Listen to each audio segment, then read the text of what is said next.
ቀን 21/07/2017 ዓ.ም የሰባት ለሰባና የአፄ ይኩኖ አምላክ ክፍለ ጦር አስደናቂ የአንድነት ጉዞ የአማራ ሕዝብ ትልቁ የሀገራችን ብሔረሰቦች እንደ ሕዝብ ትልቁና ሀገራችን እንደ ሀገር የራሷ ሉዓላዊነት ተከብሮ እንዲቀጥል አማራ በሀገራችን ኢትዮጵያ የውጭ ወራሪዎች ቅኝ ገዢ ለመግዛት እንግሊዞችና ጣሊያኖች ለመውረድ ሲመጡ የአማራ የቁርጥ ቀን ልጆች አርበኞቻችን ተዋግተው ነፃ ያወጡ ሲሆን በታሪክ እንደተመዘገበው የውጫሌው ስምምነት ሲካሄድ የቁርጥ ቀን ልጅ እቴጌ ጣይቱ የውጫሌውን ስምምነት በሁሉም ነገር ተግባብተው በአንቀጽ 17 ላይ ኢትዮጵያ ሙሉ ግንኙነቷን በጣሊያን ስር ብለው ሲጽፉት በመመራመራቸው የጣሊያንና የአማርኛ ጽሑፍን ሀሳብ ተረድተው ነፃ እንዲወጡ ሰው በለው ብልጽግና ኢትዮጵያን ለማፍረስ ሲንቀሳቀስ እንደተለመደው የአማራ ልጆች ለብልጽግና ለአብይ አህመድ ሰው በለው አልገዛም ብሎ ወጣቱ እንደ አባቶቹ ዛሬም ፈንኖ የመንግስትን አከርካሪ እየመታው መውጫ መግቢያ አሳጥቶት ኢፍራታና ግድም ወረዳ የታሪክ ባለቤት እንደሆነ ይታወቃል። ብልጽግና ያዋቀረው ኦነግ ሸኔ እና የመንግስት ወታደሮች በወረዳችን ላይ አራሹን፣ ነጋዴውን፣ የመንግስት ሰራተኛውን፣ ቀዳሹንና ዱባ አድራሹን በመግደል ንብረቱን በመዝረፍ ሰፊ በደል የደረሰበት ህብረተሰብ እንደሆነ ይታወቃል። ስለሆነም ህዝባችን ከነፍስ ወከፍ እስከ ቡድን መሳሪያ በማስታጠቅ ከምግብና እስከ ተተኳሽ በማገዝ ችግሮች ሲፈጠሩ የሀገር ሽማግሌና የሃይማኖት አባቶች በመምከርና በማስተካከል ቆይተዋል። በዚህ አካባቢ ትላልቅ ሁለት ክፍለ ጦሮች ተመስርተዋል። እነሱም አፄ ይኩኖ አምላክና ሰባት ለሰባ ክፍለ ጦር ተመስርተዋል። እነዚህ ሁለት የአንድ ሳንቲም ሁለት ገጽታዎች ክፍለ ጦሮች በተለያየ እዝ ላይ ተካተው በሀገርም ውስጥ ሆነ በውጭ የሚኖረውን ህብረተሰባችንና ደጋፊዎቻችን አንገት ብናስደፋም ኖሮ የሁለቱ ክፍለ ጦር ከፍተኛ አመራሮች ሰራዊትና የህዝባችን ጥያቄዎች አንድ ሁኑ እያሉ ሲጠይቁን የቆዩ ቢሆንም በመረዳት ወደ አንድ እንድንመጣ መስዋዕትነት የከፈሉ አርበኞቻችን ክብርና ምስጋና ይስጥልን። እነዚህ አመራሮች አንደኛ ከሰባት ለሰባ ክፍለ ጦር አርበኛ ኢሳያስ ደመቀ እና የቀድሞ የብርጌድ አመራሮች እና የአሁኑ የክፍለ ጦር አመራሮች፣ ሁለተኛ የአፄ ይኩኖ አምላክ ክፍለ ጦር ፊታውራሪ ልመነው ዘውዴና የክፍለ ጦር አመራሮች። ስለሆነም ኢፍራታ እና ግድም ወረዳ ህብረተሰቡ ጥያቄና የሁሉም ክፍለ ጦር ሰራዊት ጥያቄዎች ወደ አንድ ላመጡ አርበኞቻችን ክብርና ምስጋና በጦርና በህዝባችን ስም እናቀርባለን። የሁለቱ ክፍለ ጦር አንድነት ጉዞ ታሪክን ስንመለከት እጅጉን ያስደሳል። በሁለቱም አርበኞች መካከል በአርበኛ ኢሳያስ ደመቀ እና በአርበኛ ወይም ፊታውራሪ ልመነው ዘውዴ በግል ህዝባችንና ጦራችንን አንድ ሆነን ብናስተዳድረው ብለው በግል ከተግባቡ በኋላ የሁለቱም ክፍለ ጦር አመራሮች በጋራ በመያዝ ወደ አንድ አምጥተውታል። የኮሚቴው አንድ መሆን አመጣጥና ከታች በዝርዝር ለማሳየት እንሞክራለን። አንደኛ የሁለቱ ክፍለ ጦር አመራሮች በጋራ ማንም ሳይኖር የሆዳቸውን ለመወያየት በሆራ ቀበሌ በ1902/2017 የጋራ ምክክር ተደረገ። ባደገ ሀሳብ የበላይነት ስብሰባው ተቋጨ። ቀጣይ ቀጠሮ ይዞ ለመወያየት በቃን። ሁለተኛ ህዳር 1 ቀን 2017 በድሉት ቀበሌ ተገናኝተን አንድነትን በምን መልኩ መስራት አለብን በድብቅ ተይዞ ህዝባችንና ጦራችን በአንድ እንዲመራ ተግባብተን በተግባር ጠላትን መተን ማሳየት አለብን ብለን እቅድ አቅደን ለዚህ በቀጣይ ሻለቆችን አመራሮች ለማገናኘት በተግባር ተግባብተን የሁለቱን ውይይት ዘግተን ተለያየን። ሶስተኛ በቀጠሯችን መሰረት የሁለቱ ክፍለ ጦር የሻለቃ አመራሮች ይዘን በመስቀል ቀበሌ ተገናኝተን ጥልቅ ውይይት አድርገን እነሱም በሁለቱ ስምምነት መካከል ጣልቃ ገብቶ እንዳይፈርስብን ሴረኞችን መከታተል እንዳለብን ተግባብተን የሁለቱም ክፍለ ጦር ሰራዊቶች ቀጠራቸውን ለቀው እንዳይሄዱ ሸዋ አንድ ሳይመጣ መንቀሳቀስ እንደሌለባቸው ተግባብተን በጥልቅ ቁም ነገር በሰርጎ ገብ ተገምቶ ግለሰብ ቢጎዳብን የተጎጂን ደም በጋራ መፈለግ እንዳለብን ለስምምነት እንቅፋት እንዳይሆን በሚል በሀሳብ የበላይነት ውይይቱን ተቋጨ። አራተኛ 7 ለ7 ክፍለ ጦር ባደገ ሀሳብ ነገሮችን ገምግሞ በጥልቀት በማየት የሸዋን አንድነት ለማምጣት ኮር እንቅፋቶች በመለየት በኮሚቴ የበላይነት ህዝባችንና ጦራችን የነበሩ ጥያቄዎችን በማየት የሸዋ እና የአማራ አንድነት እንዳይመጣ እንቅፋት ህዝባዊ ድርጅቱ እንደሆነ ተረድተን በይፋ የሀገር ሽማግሌዎች፣ የሃይማኖት አባቶች፣ ጀግናው የማጀቴ ህዝብ፣ ጀግናው ሰራዊታችን እንኳን ለዚች ለዛሬዋ ለተቀደሰች ቀን በሰላም አደረሳችሁ፣ በሰላም አደረሰን። ብዙ ጣና ወረዶችን አሳልፈን ዛሬ ደርሰናል። ይኸው እንደምታዩት 7 ለ7 ክፍለ ጦርም ዛሬ ህዝባችንን ማግኘት አለብን።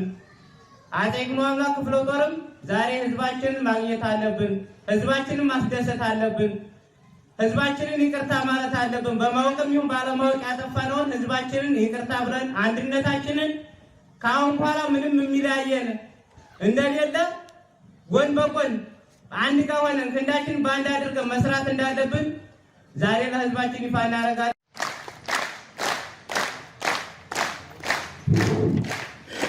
እሺ፣ እናመሰግናለን።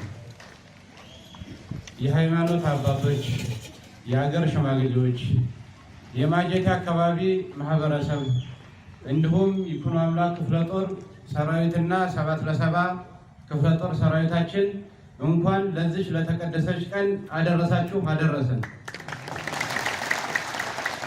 ከዚህ በመቀጠል ከአሁን በፊት የተደረገውን ነገር ወደ ኋላ እንሄድበትም በማወቅም ይሁን ባለማወቅ እስከ ዛሬ ድረስ ይፍራታና ግድም ላይ የሚሆን እንደ አማራ የሚሆን አጠቃላይ በህዝባችን ላይ በማወቅም ባለማወቅም ጥፋቶች አጥፍተናል። ስለዚህ መሪ ቅድም ወንድማችን እንዳለው መሪ ሲያጠፋ ህዝብን ይቅርታ ይጠይቃል። ስለዚህ በህዝባችን በሰራዊታችንም ስም እኛ መሪዎች ይቅርታ እንጠይቃለን ማለት ነው። እናንተም ይቅርታችንን እንደምትቀበሉን አንጠራጠርም። ስለዚህ በርከክ ብለን ሁላችንም ህዝባችንን ይቅርታ እንጠይቃለን ማለት ነው።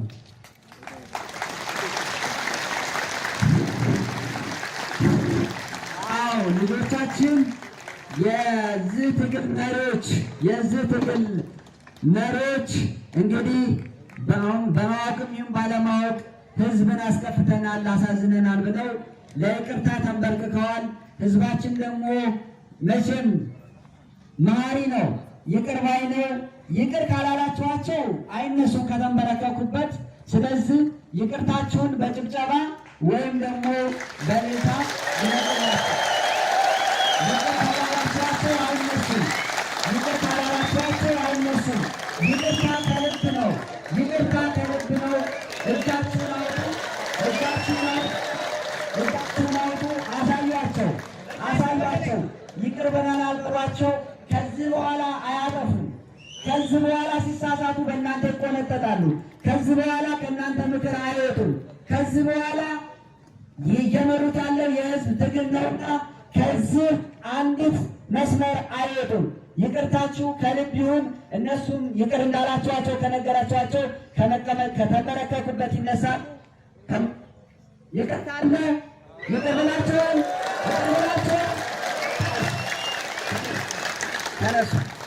ተነሱ።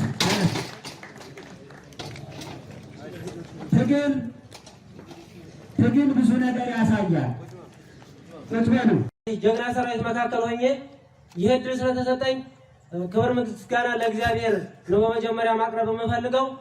ከዛ በተረፈ አሁን በተፈጠረው ሁኔታ ውስጥ እውነት ውስጥ ተከፍቶ አይታይም እንጂ በጣም ከፍተኛ ደስታ ነው የተሰማኝና በዚህ አጋጣሚ በአንድነቱ መካከል አንድነቱ ቅድም እንደተነበበው አንድነቱ እንዲመጣ በሚደረገው ትንቅንቅ ውስጥ ከፍተኛ አስተዋጽኦ ካበረከቱ ልጆች መካከል እንዳጋጣሚ እንደድል ሆኖ እኔም አበባውም ዛሬ ላይ እዚህ ጋር ብቻ ሳይሆን እዛም ምሽግ ላይ አብረን በመዋደቅ ይህን አንድነት እንዲመጣ አስተዋጽኦ ካደረግን አካላቶች የሰራዊት አባላት ውስጥ እኛ አለን ማለት ነው እና ቅድም እንደተነገረው ፋኖ አቡሽ ጌታውን ማለት እኔ ነኝ።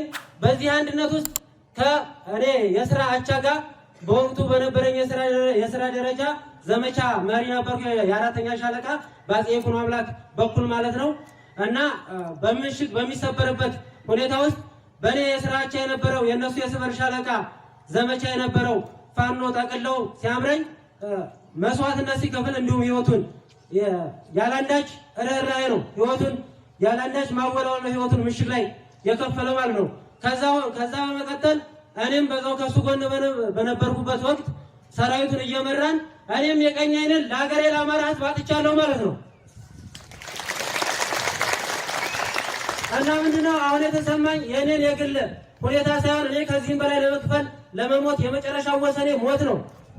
ከዚህ ትግል የሚለየኝ ማለት ነው የእኔን የግል እንትን ለመግለጽ ሳይሆን ምን ያህል ከፍተኛ ትንቅንቅ እንደተደረገ ሌሎችም እኔ አሁን ቆሜ እዚህ ጋር መናገር ችያለሁ። ሌሎችም ለዚህ ትግል አንድነት ለአማራ ትግል የአማራ ህዝብ አንገቱን ቀና እንዲያደርግ ሲባል ብዙ ጓዶች በየቦታው እየወደቁ ነውና አንድነት አስፈላጊ ሆኖ ስለተገኘ አንድ ሳልሆን ስለማናሸንፍ አንድ ካልሆነ ስለማያምርብን በማለት ሁላችንም የበኩላችንን ጥረት አድርገን ዛሬ ያለው ደረጃ ላይ ደርሰናል። በጣም ደስ ብሎኛል። አመሰግናለሁ። እሺ እድሉ ከተሰጠኝ አመሰግናለሁ። የ7 ለ7 ክፍለ ጦር ዘመቻ አዛዥ ነኝ። ዞሮ ሁሉም ነገር ተብሏል። ጓድ አቡሺ ሁሉንም ነገር ብሎታል። ከመድረክም እነ አርበኛ ኢሳያስ እና እነ አርበኛ ፊታውራሪ እንደነገሩት ለዚህ ህዝብ ሁሉንም ነገር አስረድተውታል። አሁን እኛ እዚህ ጋር እንደው ምንም ማለት አንደበቱም እንትሉም የለንም። በቃ ሁሉንም ነገር እኛ ህዝባችን እንደዚህ ሆኖ ስናይ እንደዚህ ሆኖ ስናይ በጣም ለየት ያለ ክብር ይሰማኛል። ምክንያቱም እኛ አማራንን በልዩነት አይደለም ጠላታችን እየገደለን ያለው፣ ሴራ ግን በልዩነት እየሰጠን ያለው። ያ ሴራው ሁላ ፖለቲካው ሁላ አይግባንኛ። አይናችንን ጨፍነን ጆሮአችንን ሸፍነን እንለፈው። አሁን በዚህ ሰዓት እንደ አማራ ጥቅል ስልም እንደ ኤፍራታና ግድም እንደ 7 ለ7 ክፍለ ጦርና እንደ ይኩኖ አምላክ ክፍለ ጦር ፖለቲካኛ በጥቅሉ ሲሸጥና ሲያባላ ኖሯል። አሁን ያንን ሁላ አልፈን ዛሬ ለዚህ ቀን ላደረሱን ለአርበኛ ኢሳያስ ደመቀና ለአርበኛ ልመነው ዘውዴ ትልቅ ክብርና ምስጋና አቀርባለሁ። እንደ 7 ለ7 ክፍለ ጦር በማንኛውም ሰዓት ከዚህ ሻለቃ ሆነ ብርጌድ ሆነ ክፍለ ጦር ጋር ሆነ ብዙ ግዳጆችን ስንፈጽም ቆይተናል። ያም ሆኖ ውጤቱ ዛሬ ይሄ ሆኖ ታይቷል። ለዚህ እኔ በጣም ትልቅ ክብርና ምስጋና አለኝ። ይሄ ሆኖ እያለ ህዝባችን ከእንግዲህ ወዲያ ስናጠፋ እንዲቆነጥጠን ጥሩ ስንሰራ እያደነቀን እንድንሄድ ለህዝብ ይህንን መልእክት ማስተላለፍ እፈልጋለሁ። የዛሬዋን ቀን ቆመን በማየታችን በጣም ደስ ብሎኛል። ይህንን ላደረጋችሁልን ጀግኖቻችን ትልቅ ክብርና ምስጋና አለኝ ነው የምለው። አመሰግናለሁ። ዛሬ የመጣችሁ መሬት የቤት ጋር የመጣችሁ ሰንበት ውስጥ ቤት ጋር ነው ብቅ ያለልን ዛሬ መርጌታ ኢሳያስ አላቀም ዛሬ ላይ ይሁን በጣም እናከብራለን፣ እንወድሃለን። እግዚአብሔር እንኳን ይቅርታን የሰጠ እንወድሃለን፣ እናከብራለን። እግዚአብሔር ጥሩ ደረጃ ያድርስ በዚህ ህዝብ ፊት ማለት ነው። ቀጭን ዘመና አይዟችሁ ጋር ተረፋችሁ ገና ወጥ ተወራላችሁ ልጆች ወጣቶች አይዟችሁ ወንድሞቼ ልጆች አዘንን ወንድሞቼ አለቀስን ወንድሞቼ አለቀስን።